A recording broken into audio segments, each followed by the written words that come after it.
At 18 degrees, I'm sure this is an aftermarket. It's either drag or this is one of the Harley ones.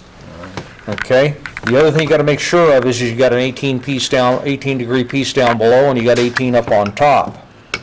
Okay? Otherwise, some really gnarly things are going to happen. Okay?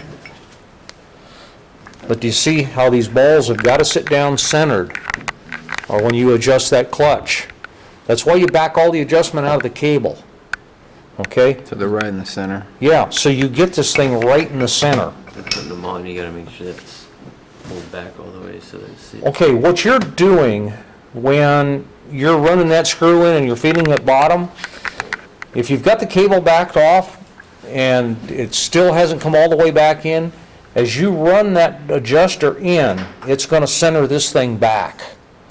You can feel it, and then all of a sudden it gets to a point where that thing's really tight. You got some pressure on it, okay? This is really, really important that you get this right.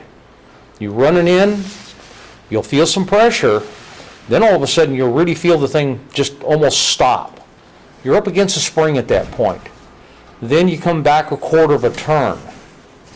All right, the book calls for a half.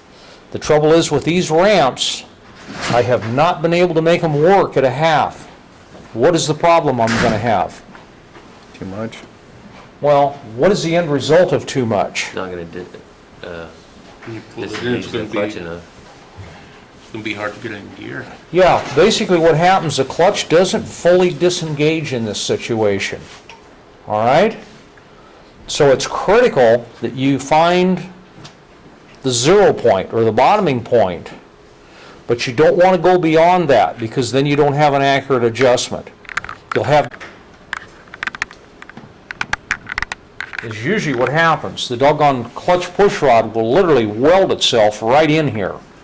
Because what's happening is when you release this, there's supposed to be no pressure on this, and theoretically it really shouldn't be turning that much. It turns some. But it'll wipe out this bearing in here, okay? Wipes this out, welds the push rod to the end of it. I've seen some cases where you wind up beating the push rod out of the main shaft. Or it gets off, breaks up on the tip of it, right? Yeah, okay. The days when I was drag racing the Kawasaki's, one of the big issues we had, they didn't run a bearing on the end of this like Harley did. It was metal to metal, it was just a bushing type deal. You go blasting down the track, 120 miles an hour at the end of the run, you'd pull the clutch in.